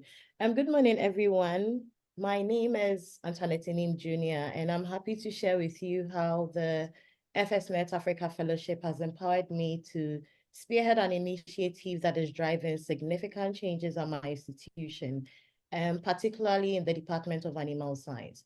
So through the fellowship training, I introduced 2 new courses into our PhD mid-science curriculum, and that is Ethics in Animal Research, which ensures that our students uphold ethical standards in their research. And the second one was Science Communication, which serves to equip students to effectively disseminate their research findings to both scientific and non-scientific audience. I'm happy to say that both courses are now compulsory for all PhD students. We've been running the course for 6 weeks now.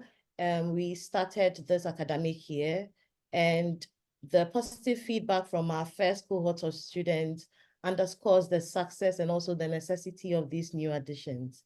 It's my hope that the initiative does not only stay at the department level, but it will expand to the faculty, the college, and eventually the entire university.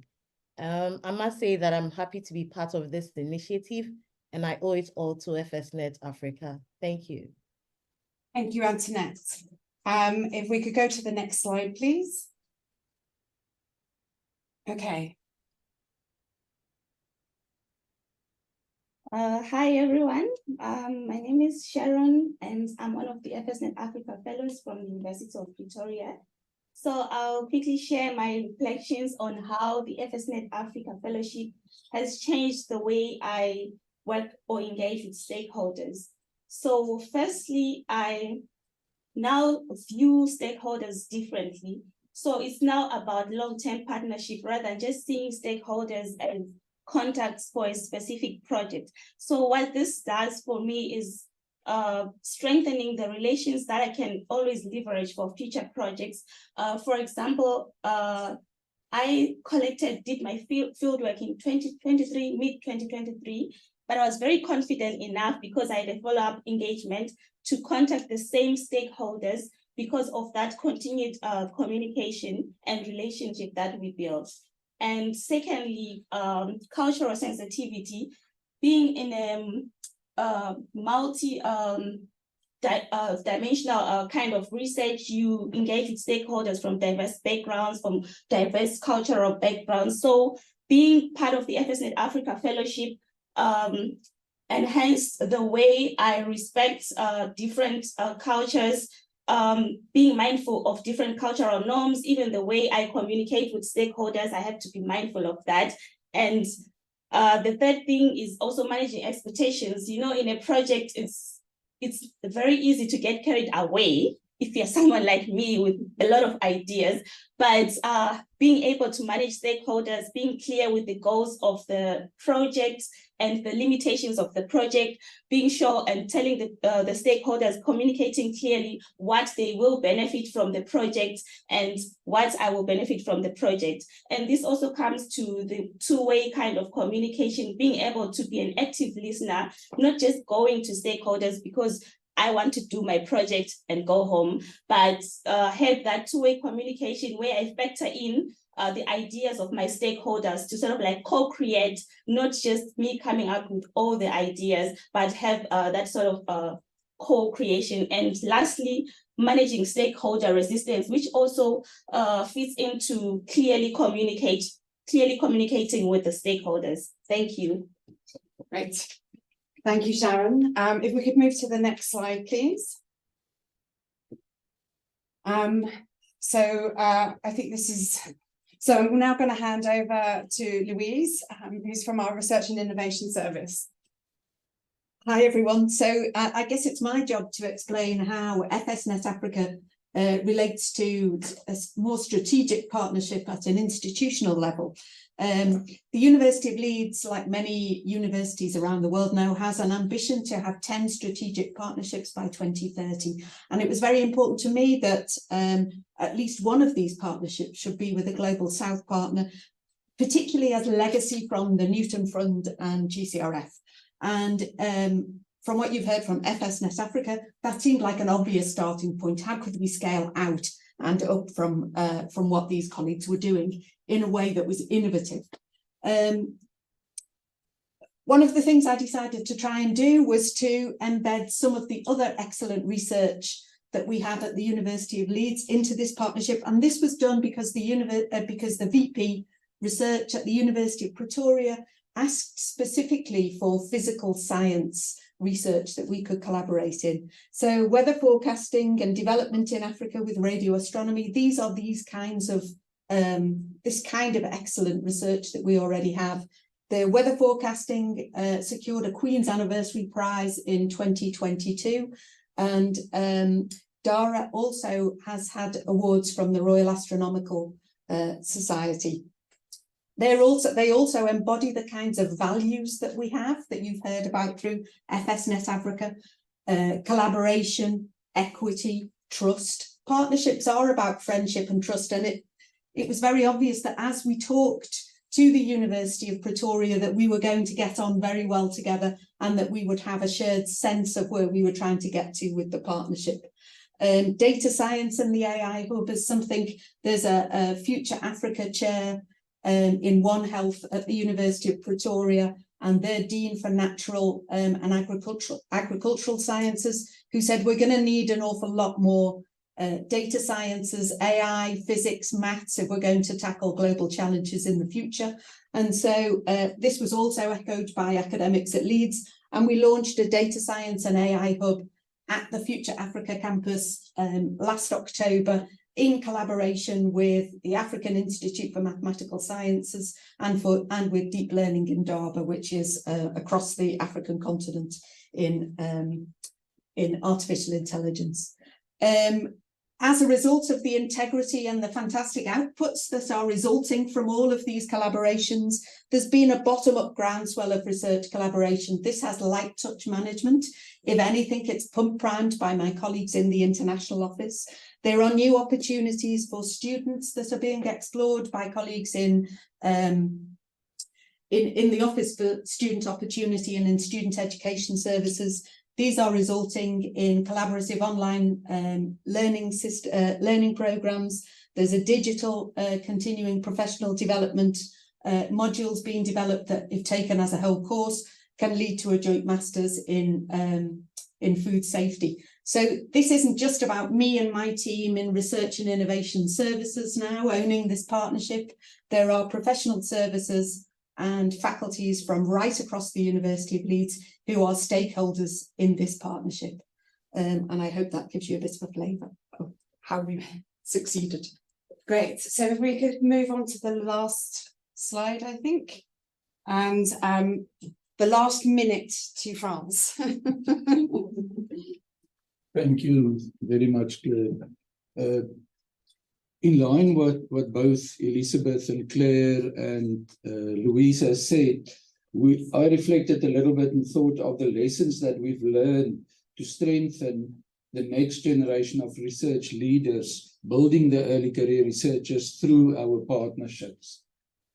An enabling environment where African researchers are supported to build connections, relationships, and skills for lasting, equitable international partnerships is critical and essential. Mentorship, which we have clearly seen through the FSNet Africa model, is critical to the support. Multi-sectoral relationships to leverage research for global challenges through networking opportunities, through partnership skills, and through sustained engagement with policy and private sector actors globally must be enhanced.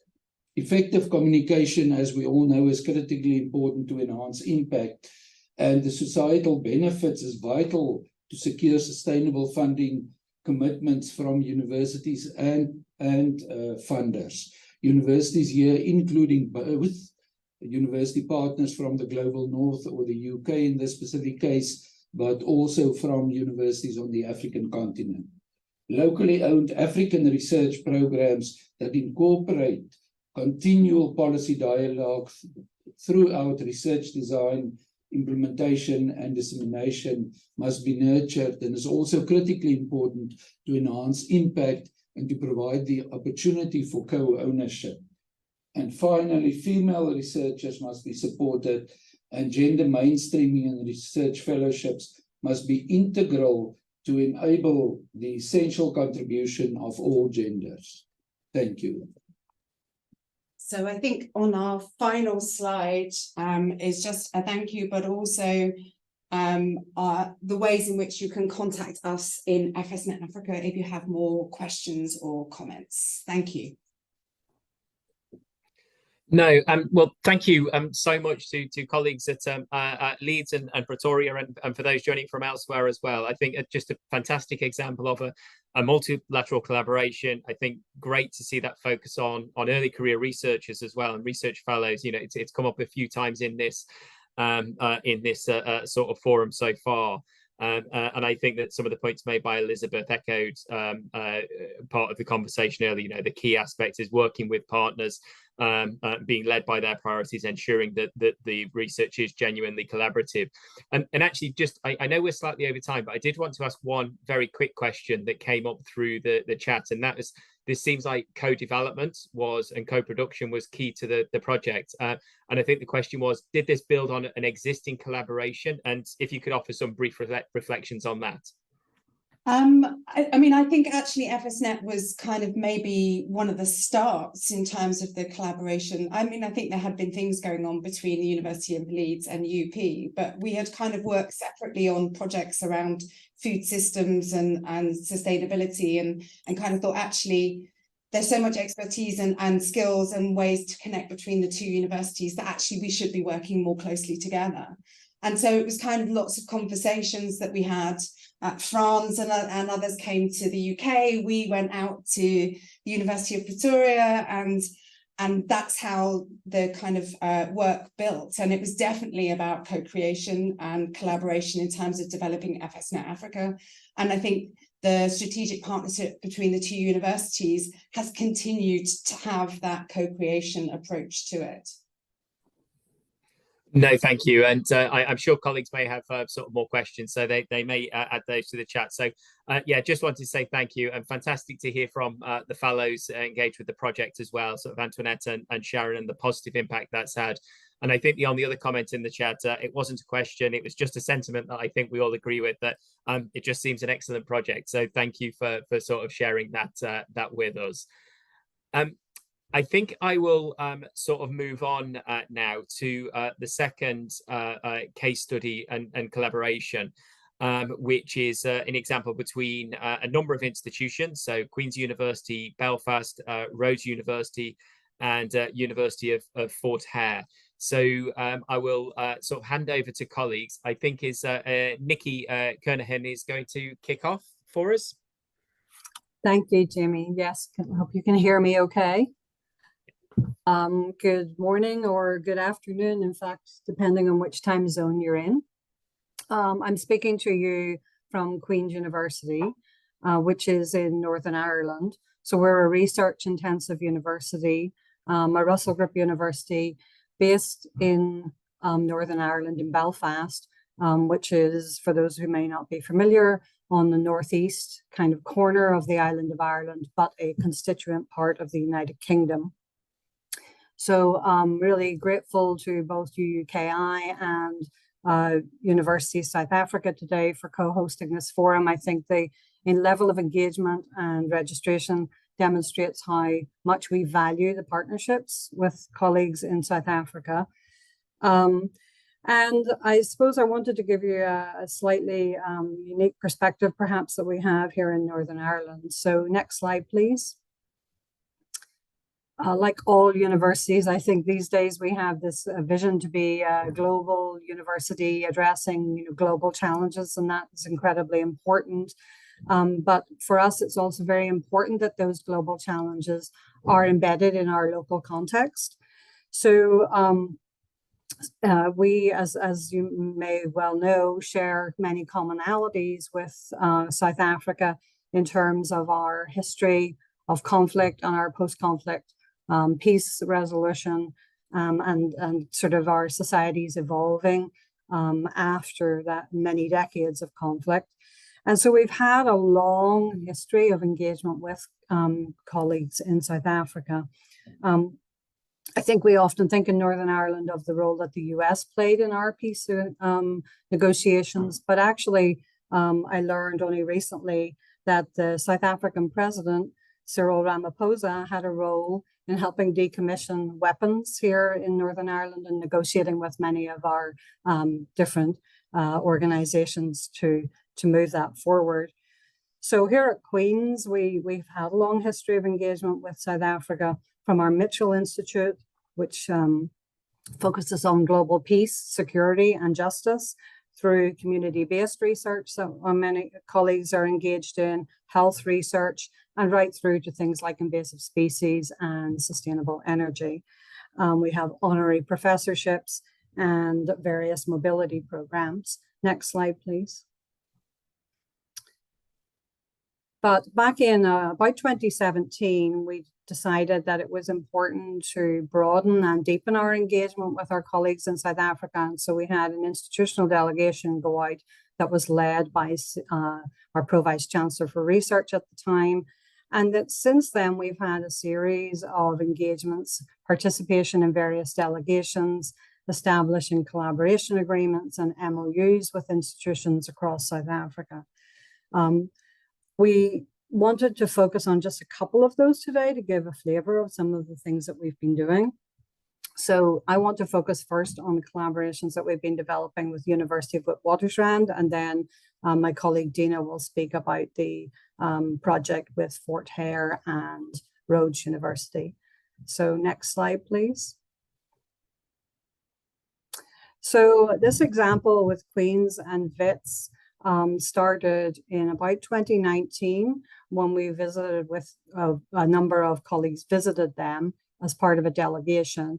And from that, in conversations, we co-developed an approach to our partnership that was building on something that WITS were already doing. So I won't take credit for the latter diagram in this slide. Actually, that was developed by our colleague Mohammed Mullah, who's the head of strategic partnerships at WITS.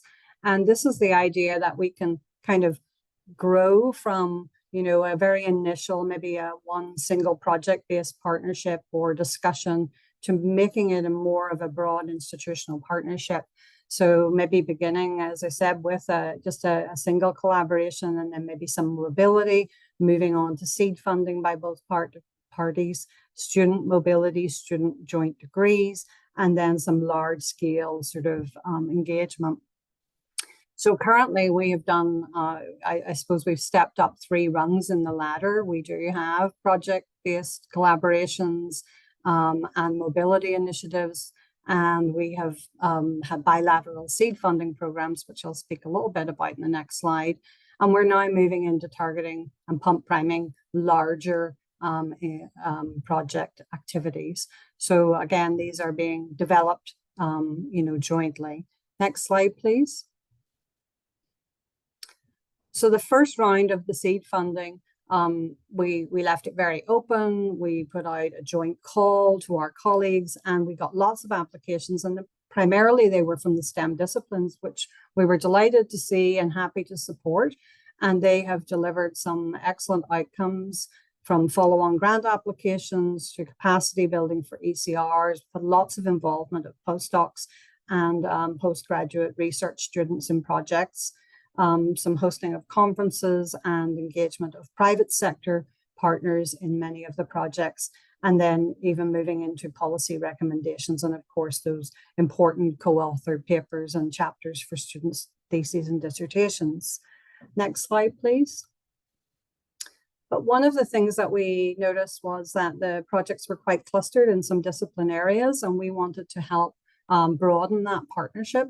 So we identified some areas, community development and sustainability in this case. And for round 2 of our bilateral funding, we actually held networking sessions online, and we brought together researchers, much like I think we're doing today in a bigger scale, to brainstorm research ideas. And then we solicited applications, and I think some of the colleagues involved in some of these projects are actually online today. I think I saw Karen earlier, who's one of the leads on the mental health project listed here. So these have just started in the last few months, and again, we're hoping that from those much longer term sustainable partnerships will develop. We've also been hosting more visiting studentships, and most recently a PhD student in chemistry and chemical engineering. And now we have some students in the humanities coming to Queen's, hopefully later this summer. So we're trying to use a multifaceted, multi-mode approach to this partnership, again, working in lockstep with our colleagues from WITS, Alison Simmons, who's their manager of international projects, and then Linda Murray, who's the WITS UK representative, have been very engaged in this too. I'm the spokesperson today, hopefully for that entire group. And this is one of the projects that we have been engaged in, or one of the partnerships that we have been supporting. But as I mentioned at the beginning, there are lots of activities going on across Queen's with colleagues in South Africa. And I'm delighted that my colleague Dina, if you can go to the next slide, please, is also able to join us today and speak a little bit about a project that she has been co-leading with colleagues. And I'll turn it over to Dina. Hopefully you're here, Dina. Yeah, thanks, Nikki. Good afternoon, colleagues, and thanks so much for this opportunity for sharing our project. This project builds capacity for research on socio-educational challenges in the Eastern Cape province of South Africa. It's led by 6 academics: Kelly Grant, Patricia Muhuru, Clemency Muja, Jabulani Kwesa, Lorna Montgomery, and myself, Dina Beluigi. And we're based at the partner institutions, Rhodes University, the University of Fort Hare, and Queen's University Belfast. While the project was intended to benefit 10 early career academics specifically, and certainly was designed around them, it has had a wider reach, as you'll hear. Central to this is building a cohort of staff meaningfully connected for collaboration across institutions locally first, and then internationally, who are committed to social and educational change. So we drew on our prior research and expertise of staff development initiatives to apply for scoping funding to the British Council and the Department for Higher Education and Training for activities that were foundational to coming to an understanding of what was and what wasn't possible for the scholars, as Patricia will explain in the next slide. and use that funding to visit the 3 institutions to find out the strengths in terms of what they could provide in supporting the research journey for academic and professional staff. It emerged then that Queen's University was so strong in terms of international partnerships, as well as in research on impact with communities. Fort Hare University was strong in terms of developing leaders as well as supporting first-generation students. Rhodes was strong in research development. Hence, we wanted to make sure that we draw on the strength of each of those universities for the benefit of the scholars who would be in the program. Clement will share in the next slide about the scoping. In the scoping review, we interviewed the past NGAP lecturers who are completing their PhDs and those that going to finish their PhDs. But also we interviewed the supervisors that have been supervising these students and also principals and social workers from different schools so that they could give us an idea of how our research will be reviewed and meet the need and the challenges of education and social work in Eastern Cape. The data collection from that scoping identified institutional silos, finance, time, and supervisory dynamics as stumbling blocks for completion, and also for building academics' domestic and international profiles, which then informed our successful bid. Since then, we've had a full-on program of activities, including the scholars through important milestones, with writing retreats featuring that brought together Rhodes and Fort Hare colleagues in quite powerful ways, as Jabulani reflects in the next slide. Amongst us, I've also learned the importance of unity and of sharing information selflessly, because during our writing retreats, you'll find that upon our meeting, even through WhatsApp or emails, there will be some information shared, and it is not all about ownership. So that is why our students advance so much. However, this hasn't been without its challenges, and Lorna will shift into that discussion in the next slide. While the funding enables such internal mobility, because those of us in the UK do not have mobility supported, it places the burden of the minutiae on the local team, with our meetings online, as you can see here.